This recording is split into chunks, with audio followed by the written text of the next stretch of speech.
semuanya, Assalamualaikum warahmatullahi wabarakatuh. Nama saya Dini Nur Fadilah dengan NIM 0501191015.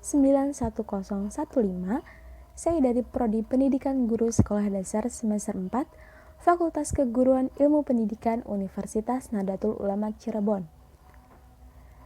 Di sini saya akan menyampaikan mengenai konsep dasar bangun datar, yang dimana ini merupakan salah satu materi dari mata kuliah Pendidikan Matematika Sekolah Dasar 2 dengan dosen pengampu Bapak Dr. Ardi Dwi Susanto MPD. Baik teman-teman semua, sebelum kita memulai pembelajaran pada hari ini, jangan lupa like, comment, and subscribe. Terima kasih. Oke teman-teman ada yang tahu apa yang dimaksud dengan bangun datar? Ya, bangun datar merupakan bangun dua dimensi yang hanya memiliki panjang dan lebar saja. Dengan kata lain, bangun datar ini hanya memiliki satu bidang dan tidak memiliki volume maupun tinggi dan tebal. Nah, apa aja sih yang termasuk bangun datar? Contoh bangun datar yang pertama ada persegi, selanjutnya persegi panjang, segitiga, jajar genjang, lingkaran, belah ketupat, trapesium, dan layang-layang. Nah, sebelum kita menjelaskan mengenai bangun datar, kita akan terlebih dahulu membahas mengenai konsep dasar dari bangun datar itu sendiri. Apa aja sih konsep dasarnya? Konsep dasar bangun datar ini merupakan konsep yang membangun bangun datar tersebut. Nah, apa aja ya kira-kira? Yang pertama ada titik. Titik merupakan konsep abstrak yang tidak memiliki bentuk, tidak memiliki tebal, tidak memiliki tinggi. Titik ini biasanya digambarkan dengan noktah dan diberi nama dengan huruf kapital. Teman-teman tahu dong apa itu huruf kapital? Nah, ciri-ciri titik apa aja sih? Ciri-ciri titik yang pertama tidak mempunyai ukuran. Yang kedua tidak memiliki panjang, lebar, ataupun tebal. Yang ketiga memiliki tempat atau posisi. Selanjutnya ada garis. Garis merupakan gabungan dari dua titik ataupun lebih. Garis ini memiliki panjang yang tidak terhingga. Garis ini juga merupakan bisa garis lurus maupun garis lengkung. Ciri-ciri garis ada apa aja sih? Yang pertama, tidak mempunyai pangkal. Yang kedua, tidak mempunyai ujung. Yang ketiga, panjangnya tak terhingga. Selanjutnya ada bidang. Bidang diartikan sebagai permukaan yang rata, meluas ke segala arah dengan tidak terbatas dan tidak memiliki tebal. Bidang masuk ke dalam bangun datar dua dimensi karena bidang ini hanya terbentuk oleh unsur panjang dan lebar saja dan tidak memiliki tinggi maupun tebal. Selanjutnya ada sudut. Sudut merupakan suatu objek geometri yang tersusun dari dua sinar garis dengan kedua pangkal sinar garis tersebut bertemu pada satu titik. Nah, sudut ini ada banyak sekali macam-macamnya. Tetapi pada hari ini saya akan membahas 3 saja. Yang pertama, macam-macam sudut itu ada apa aja sih? Banyak banget teman-teman sudut itu. Di sini saya akan membahas 3. Yang pertama, sudut lancip. Yang kedua, sudut siku-siku. Dan yang ketiga, sudut tumpul. Nah, yang pertama ada sudut lancip. Sudut lancip merupakan sudut yang besarnya lebih kecil dari 90 derajat serta lebih besar dari 0 derajat. Jadi bisa dikatakan sudut lancip ini besarnya kisaran 0 derajat sampai 90 derajat.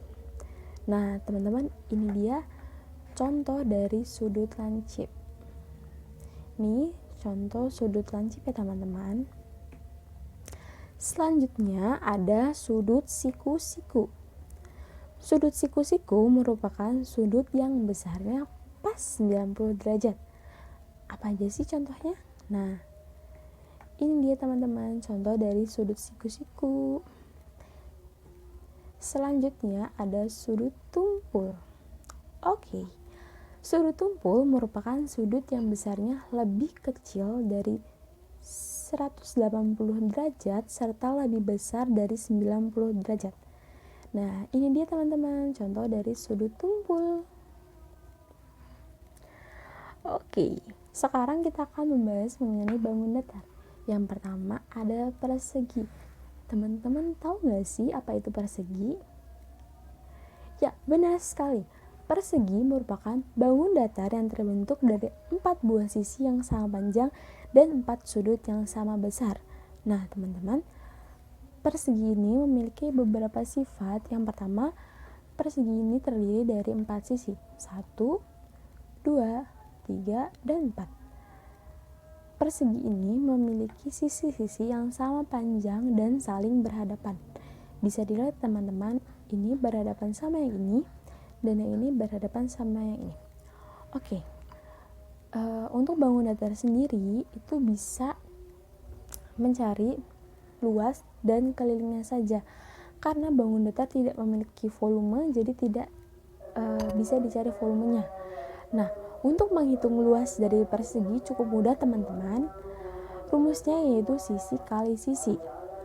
Karena ini sisinya sama, jadi sisi kali sisi, misalkan sisinya yang satu 5, ya udah yang lainnya 5 gitu. Jadi 5 kali 5 sama dengan 25.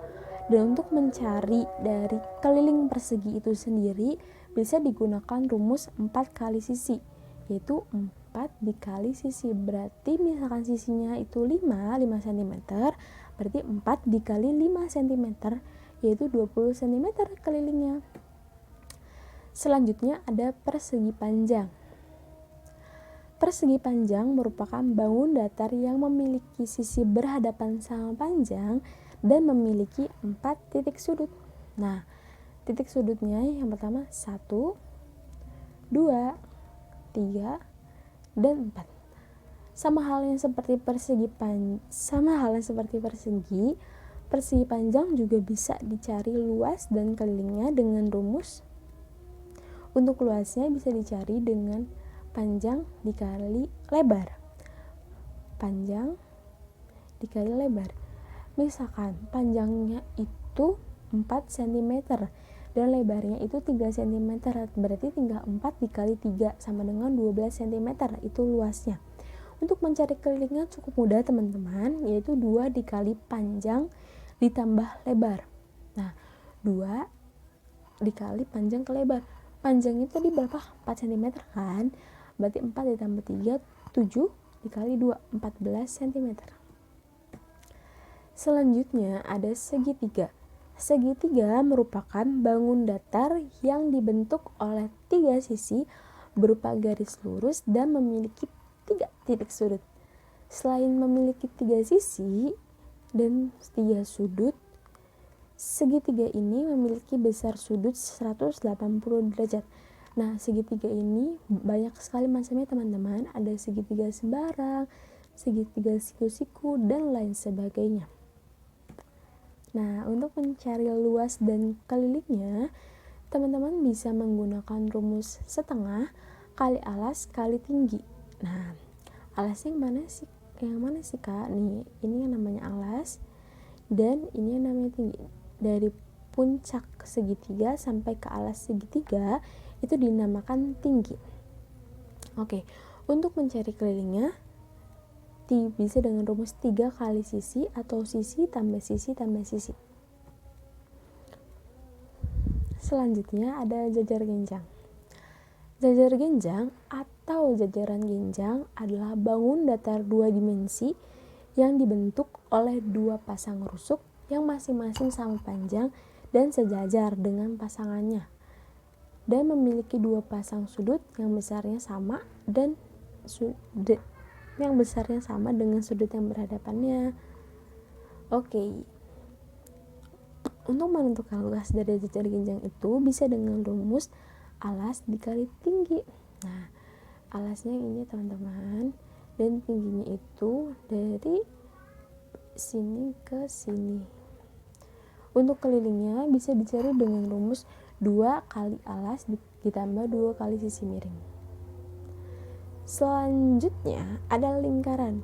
Teman-teman pasti tahu dong apa itu lingkaran, ya kan?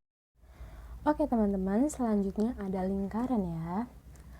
Lingkaran adalah himpunan semua titik pada bidang dalam jarak tertentu yang disebut dengan jari-jari dari satu titik yang disebut dengan pusat. Nah, untuk lingkaran sendiri, cara mencari luasnya yaitu dengan rumus pi r kuadrat. Nah, dengan R-nya itu merupakan jari-jari dan Pi-nya itu merupakan rumus matematika untuk mencari luas maupun keliling dari lingkaran. Nah, untuk Pi sendiri ketentuannya itu ada dua, yaitu dengan menggunakan 3,14 maupun 22/7. Untuk 3,14 diperuntukkan untuk bilangan-bilangan yang diakhiri dengan koma dan bilangan-bilangan yang bukan merupakan kelipatan dari angka 7.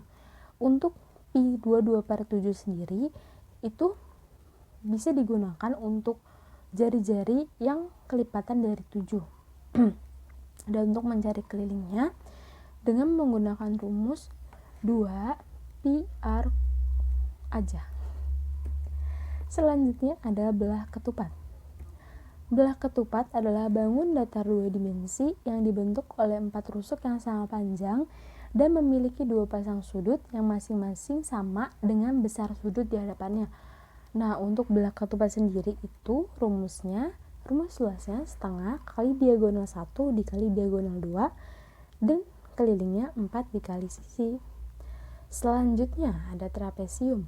Trapesium adalah bangun datar dua dimensi yang dibentuk oleh 4 rusuk diantaranya saling sejajar namun tidak sama panjang.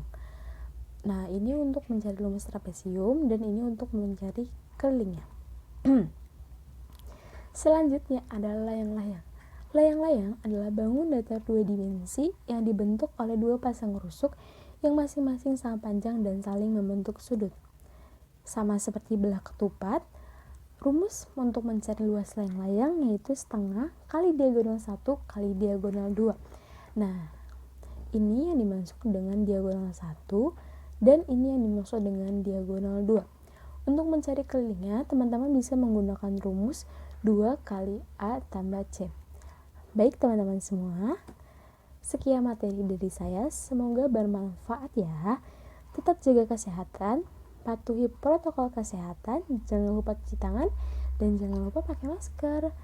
Oke, semoga pandemi ini cepat berakhir teman-teman. Terima kasih. Wassalamualaikum warahmatullahi wabarakatuh.